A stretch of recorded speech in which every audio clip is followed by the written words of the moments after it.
Day Islamic University College, Department of Law.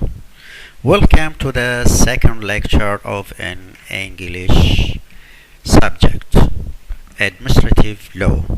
In a previous lecture, we talked about administrative law and how we know that there is a relationship between constitutional law and administrative law.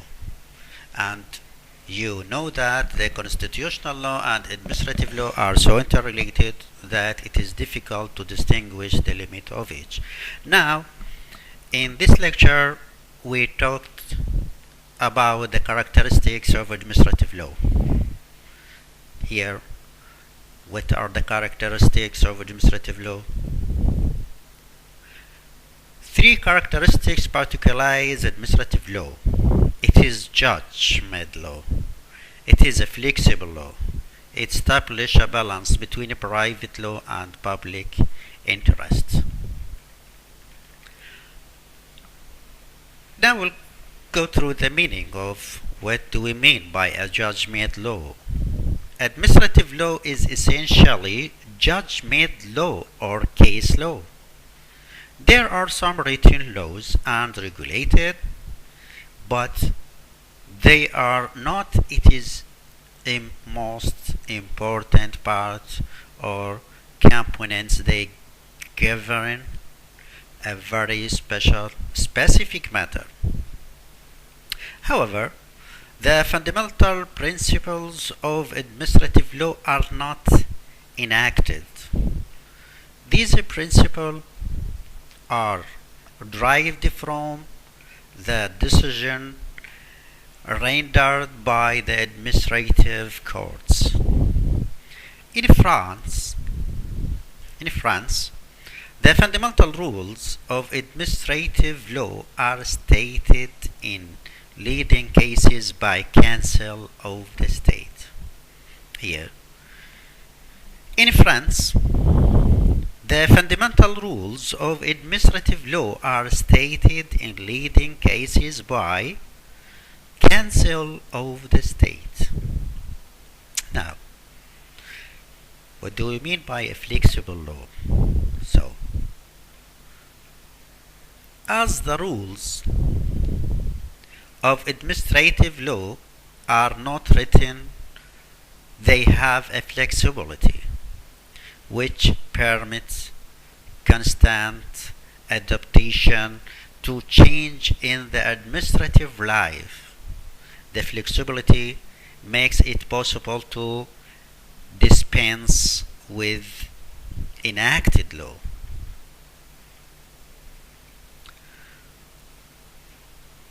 Allow balancing between public interest and private rights.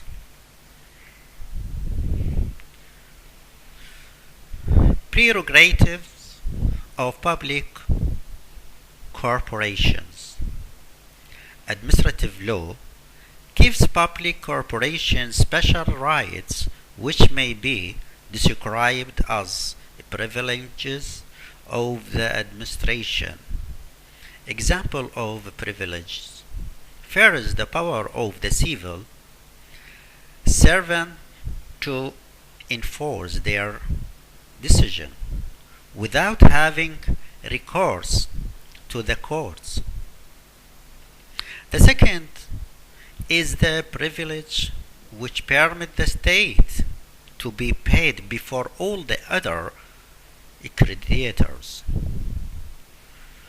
The third is the right of requisition, expropriation, which empower public corporation to acquire property without the consent of the owner.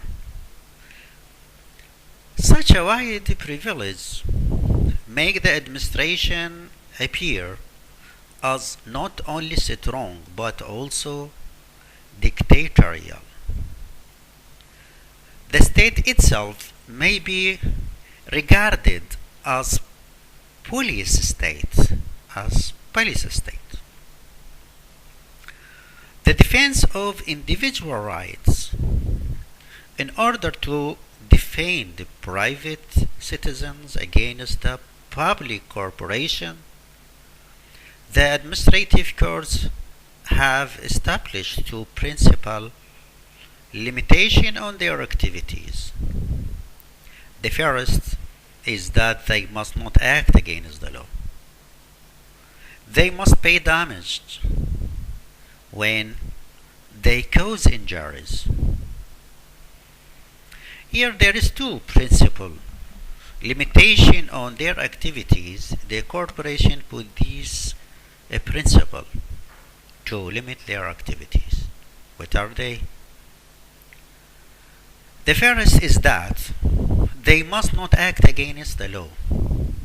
يجب أن لا تتعارض مع القانون. They must pay damages. يجب أن تدفع تعويضات when they cause injuries. عندما تكون هنالك أضرار.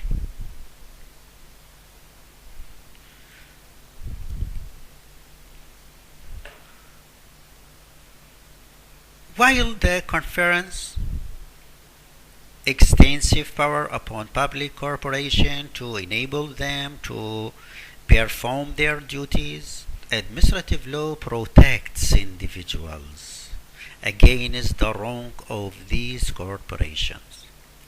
It strikes a balance between a private right and public advantage. Here,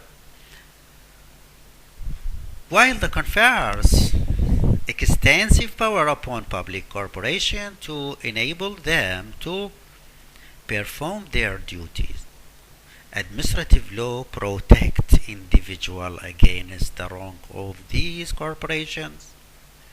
It strikes a balance between a private right and public advantage. Here also some vocabulary that we need. Case law, أحكام قضائية. Characterization, صفات مميزة. Damages, تعويضات من أضرار. Judge-made law, تشريع القاضي. Strike a balance, يقيم توازنا. Wrongs, أضرار أو مظالم. Here you can test yourself by putting or answering these questions. Three principal characteristics particularize administrative law. What are they? Or in other way, what are the characteristics of administrative law? You can say it is judge-made law, it is a flexible law, it is establish a balance between private law and public interest. Okay, here you can fill in the blanks. In France, the fundamental rules of administrative law are stated in leading cases by. Here, what we should put in these dash, we should put by council of the state. Here, the missing word council of the state. Okay. The administrative courts have established two principal limitations on their activities. What are they? Here, first is they must not act against the law, and they must pay damages when there is or when they causes injuries. Here, another question. Translate the following into Arabic language. You should translate these paragraphs into Arabic language. Administrative law protects individual against the wrongs of the corporation.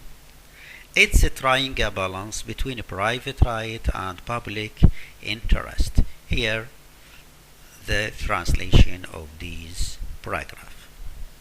يحمي القانون الإداري الأفراد ضد أضرار الشركات ويقيم التوازن بين الحق الشخصي والفائدة العامة. Thanks a lot for your listening and see you next lecture inshallah.